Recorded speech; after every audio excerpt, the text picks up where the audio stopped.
Unveiled a national farm security action plan on Tuesday. That was yesterday morning, and as it happens, it was full of common sense, if you ask me. The plan is specifically meant to address threats from foreign governments like China and how those threats impact American farmers. Now, it represents legislative and executive reforms, such as banning Chinese nationals from obtaining farmland in the U.S., as well as assessing who holds land near military bases. Now, Ag Secretary Brooke Rollins talked about this during the White House cabinet meeting. I just happened to have a chart in case it came up, but obviously the Chinese owning of farmland in our country is a massive national security issue. And for the media, you can see the yellow is where all of the farms have been purchased over the last number of years, and the red is around all of the military bases where that farmland has been purchased. So this is a massive national security issue. I'll say. Rollins went on to say that the farm's produce is not just a commodity, it's a way of life that underpins America itself. And that's why exactly it's under threat from criminals, from political adversaries, and from hostile regimes that understand as our way of life as profound and existential threat to themselves, right? I say this, if we can't do it in your country, you can't do it in ours. That seems simple, right? But somehow that's a controversial statement. I've had some blowback on that. Well, I'd like to hear what my next guest has to say about it. Please welcome to the show, Rebecca Walser, Walser Wealth Management down in Tampa, Florida. Rebecca, I like what Brooke Rollins, Secretary Rollins, is having to say there. I mean, this is ridiculous. And if you look at the proliferation of Chinese-owned land, especially where it's at over the last 30 or 40 years, it's shocking. And I wish I had a stronger word. I mean, I think that's what they actually need to focus on is the growth of Chinese-owned land, and especially the growth of Chinese-owned land in the last 4 years under the previous administration near military bases, near strategic, military structures that are important for our national security and really global security. Because if the United States isn't secure, then I know there's a lot of other countries that aren't secure that rely on the United States protection. So this is alarming, and what I can't stand, Scott, is just the buffoonery is the only word I can think of people saying that this is somehow a problem. If we can't go into China as U.S. citizens and buy farmland, then why are they allowed to come into here? And you have to really, the ban is talking more about individuals. And that's really interesting because, China is going to use straw men as proxies, obviously, to buy individual farmland and act on behalf of the CCP. It's even just like, and not to bring in an unrelated topic, but it's like these Chinese students that are coming over. They have to sign loyalty contracts and pledges with China, with the CCP, before they're even allowed to attend school in university, in American universities. You have to ask, what are those pledges saying? What are these people doing? So we need to pull off the blinders. We need to stop being naive. We need to understand that China has a 100-year written document of a 100-year plan updated every year on how to become the absolute global singular superpower, both economically and militarily.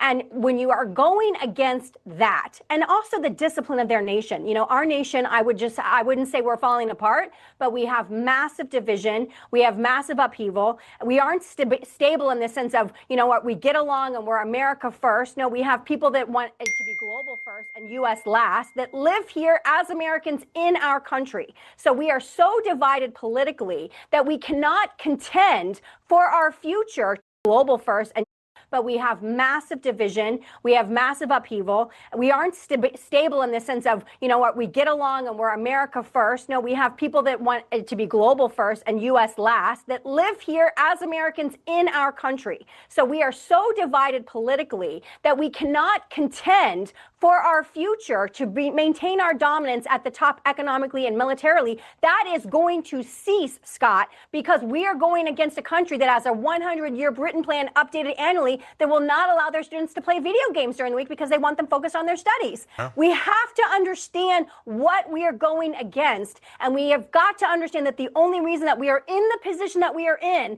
is because we did some really smart things in World War I and World War II, and we became the global, reserve currency that has given us a lot of military might, economic power, and all of that is in the process right now of being dismantled and changed, specifically spearheaded by China.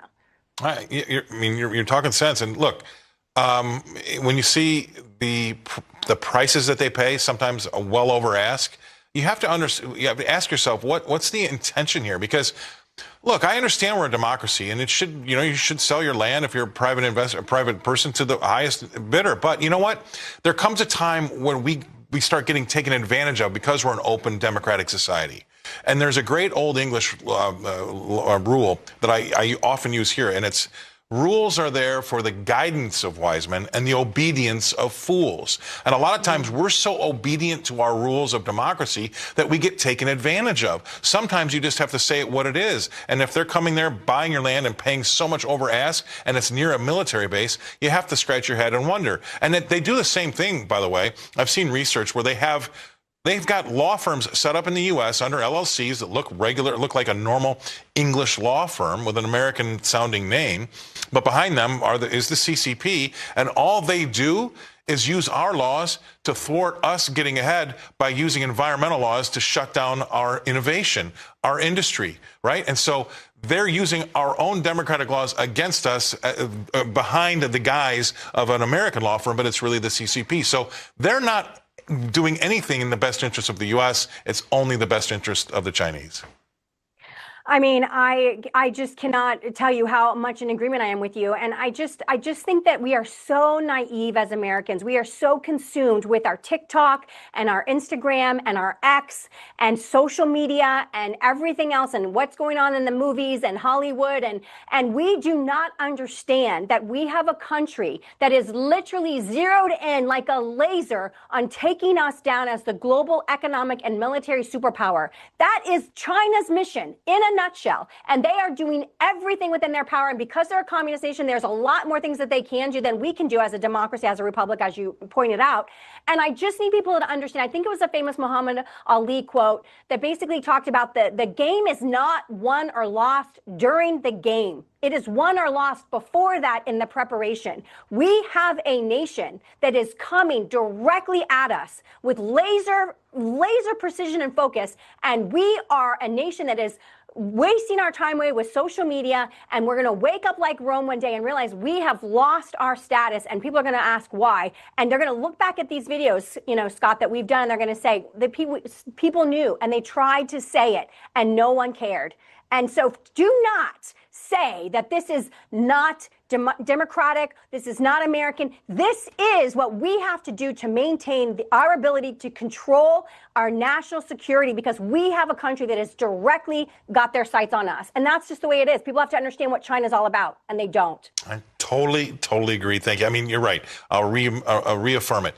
Rules are there for the guidance of wise men, right? And we don't need to be obedient to the rule, because we're being so obedient, we're hurting ourselves. And that's the bottom line. Appreciate you coming on. Awesome to always talk to you. You got a big fan base here at RFT TV and the Cow Guy Close. Thank you very much, Rebecca. Rebecca Walser coming to us from Tampa, Florida.